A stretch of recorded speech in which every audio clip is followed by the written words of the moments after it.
Bom dia, meus amores, tudo bem com vocês? Hoje, na nossa aula de ciências, vamos conhecer o corpo humano. Prestem atenção nas explicações a seguir, meus amores. O nosso corpo é formado por muitas partes, mas ele pode ser dividido em 3 partes principais: cabeça, tronco e membros superiores, que são os braços, e os membros inferiores, que são as pernas, crianças. Observem com atenção, meus amores. O corpo humano, crianças, é um organismo formado por diferentes sistemas, como sistemas respiratório, digestório e também o sistema nervoso. Cada sistema é formado por um conjunto de órgãos que trabalham de maneira coordenada para realizar determinadas funções no organismo. O sistema digestório, por exemplo, como mostra na imagem apresentada, é formado por vários órgãos e é responsável pela digestão dos alimentos. Os tecidos são conjuntos de células semelhantes que juntas realizam um papel específico. O tecido epitelial, por exemplo, é um dos tecidos que compõem o nosso estômago.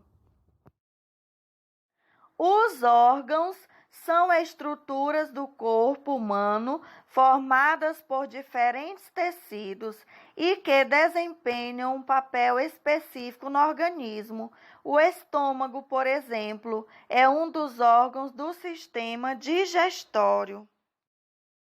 As células são unidades básicas do corpo humano e de todos os outros seres vivos.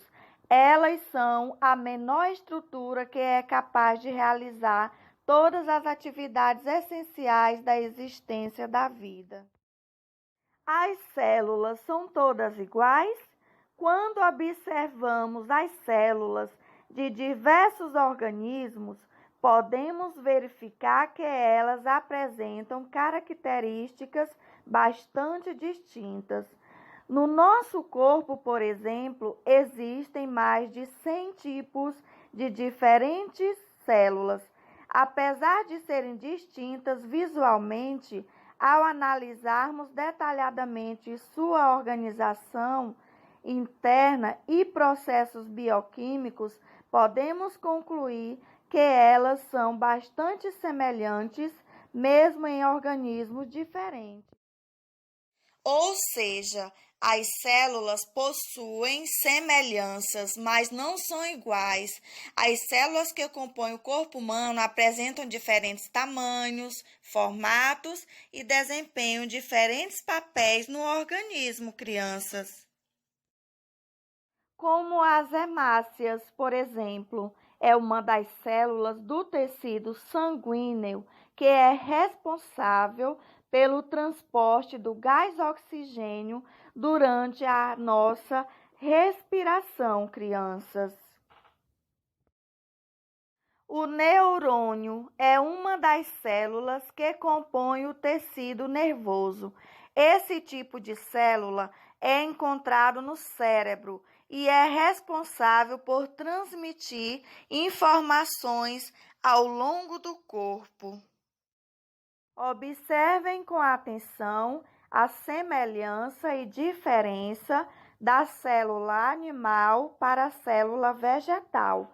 Observem que as duas células, animal e vegetal, possuem citoplasma, núcleo, membrana celular, mitocôndrias, e a célula vegetal possui parede celular, vacuola e cloroplasto, e a célula animal não possui, criança. Observem a diferença. As células só podem ser vistas por meio de um aparelho chamado microscópio. O tecido muscular tem 3 tipos: o tecido muscular esquelético, o estriado cardíaco e o não estriado, crianças. Também tem o tecido nervoso. Observem com bastante atenção, crianças.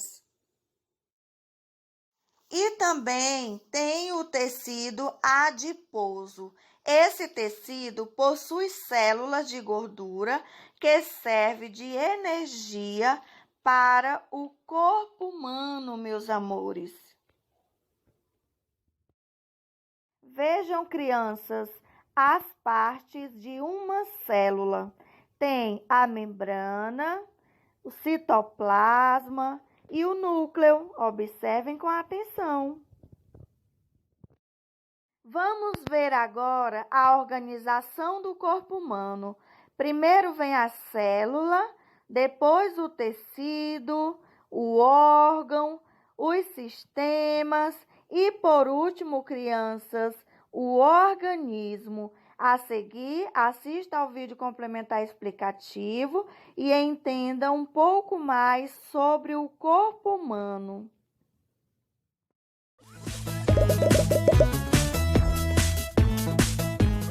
O que foi que aconteceu na sua perna? Não foi nada, eu caí da bicicleta.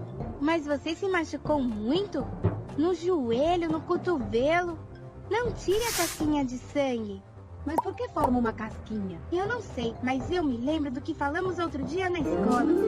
Hoje vamos começar a aula com uma pergunta. Por que nos alimentamos? Minha mãe diz que para podermos crescer saudáveis e fortes. Sua mãe tem razão. Do alimento nós obtemos energia para realizar todas as nossas atividades. Além disso, ele também nos permite crescer e nos defender de doenças. E como é que a energia passa do alimento para o nosso corpo? Primeiro temos que cozinhar a comida e depois comê-la. Muito bem, ao mastigar a comida, o que fazemos é parti-la em pedaços pequenos. Mastigamos bem e depois engolimos. Chega ao nosso estômago e passa para o intestino, onde o alimento continua se partindo em partes menores, até que tudo vira um líquido. Todo esse processo se chama digestão. Durante a digestão, o organismo também incorpora parte do alimento que nós ingerimos, mas a outra parte é eliminada quando vamos ao banheiro e defecamos através do ânus, que é a parte final do aparelho digestivo. Quando o alimento passa pelo intestino, ele o atravessa e é recolhido pelo sangue, que através de um sistema de tubos chamado sistema circulatório, leva o alimento a todas as células do corpo. E o alimento precisa viajar pelo corpo inteiro, já que absolutamente todas as células precisam se alimentar. O sangue viaja por tubos muito finos, chamados veias e artérias. Nas células acontece um passo muito importante. As células, além do alimento, precisam do oxigênio para obter a energia necessária. É o mesmo oxigênio que respiramos? Isso mesmo! Nos pulmões absorvemos o oxigênio do ar que é levado também pelo sistema circulatório a todas as células do corpo. Com a ajuda do oxigênio, cada célula usa a energia que existe no alimento. Mas, por sua vez, cada célula que se alimenta produz dejetos que precisam ser eliminados do corpo. Então, o sistema circulatório trabalha de novo para transportar esses dejetos, levando-os até o lugar que encarrega de eliminá-los, o aparelho excretor. A excreção é feita nos rins, órgãos especializados que recolhem os dejetos do sangue e fabricam com eles a urina. Estão na zona lombar do corpo, perto das costas, sobre a cintura. Quando a gente se corta ou arranha, como aconteceu comigo, o sangue endurece para que não entre micróbios que nos deixam doentes e para que não continue saindo sangue. Você tem razão, Tiago. E por isso a minha mãe me levou rápido para casa, para lavar bem com água e sabão. Ei, inscreva-se! Não se esqueça de responder a pergunta e continuar aprendendo com os próximos vídeos. Agora é com vocês, meus amores. Responda a atividade proposta com muito amor e muito carinho e envie para eu corrigir. Estou aguardando, crianças.